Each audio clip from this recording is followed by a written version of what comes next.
Well, hello, Balmedie Primary. It's Paul here. Missing you guys. Hope you're all doing okay. Looking forward to getting back into school sometime soon to see you all. But I wanted to say a wee word to you just here at the beginning of your tatty holidays. Yep, tatties, marvellous things.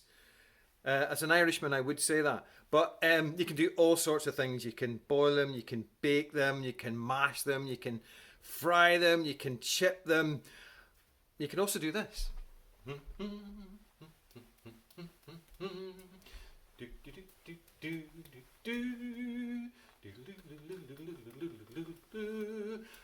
can juggle them. Yep. Don't know if you can juggle. If you can't juggle, it's not that hard to learn, but you have to practice and you have to not get discouraged when you make mistakes, because you will when you start out keep making mistakes. You'll keep dropping the things. So what you have to work at is what they call stickability. I don't know if you've heard of that word before. Stickability. It means sticking at something, even when it gets tough, till it gets to the point where it's not tough anymore and you can do it, right? Okay?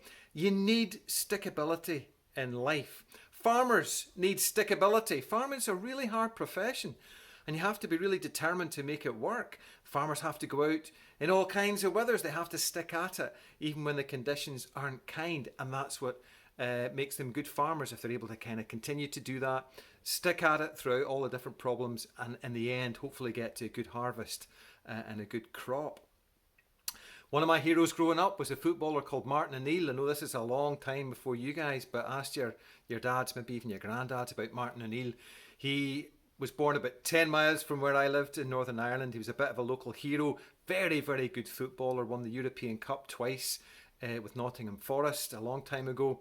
And Martin, when he was a kid and was learning to play football, his brother told him that the world's best player in those days, a guy called Puskas, could do 200 keepy-ups with a tennis ball.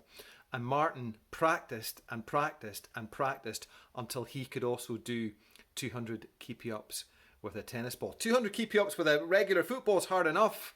I can hardly do 20, but he did 200 just with a wee tennis ball. He developed stickability. And if we're going to get good at anything in life, we need to stick at it. We need that stickability that doesn't get discouraged and doesn't give up after a few tries, but keeps pushing on through till you get there. There's a wee bit in the Bible, in the New Testament, by a guy who wrote a lot of the New Testament. His name's Paul, very good name.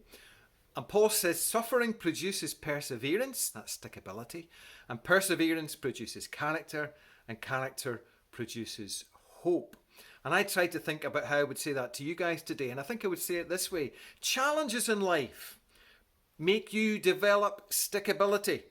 You keep at it, okay? And then stickability develops your strength, and then your strength makes you strong enough to get where it is that you want to go in life. Challenges lead to stickability. Stickability leads to strength. Strength leads to wherever it is that you want to get to in life. So if you want to juggle, you've got to keep practicing, and you've got to not get discouraged when you drop, because you will. But if you keep going, you'll get there in the end. And I want to say a big word of congratulations to all of you pupils and staff at Balmedie Primary for your stickability over the last nearly a year and a half, nearly 2 years. You've had to work very hard. There's been lots of changes, lots of difficulties, and you've all stuck at it. You've stuck at your teaching, you've stuck at your learning, you've stuck at running the school throughout all of these challenges. And I think you've done an amazing job. So on behalf of parents and pupils, I just want to say a big thank you to all of you for doing that over the last year and a half. And hopefully, we're slowly beginning to return to something like normal. So you'll all be tired, and I'm sure you'll be ready for a break. So I hope that you have a really, really good holiday, wherever you're up to, and you come back at the end of October refreshed and ready to go. All the best for now. God bless.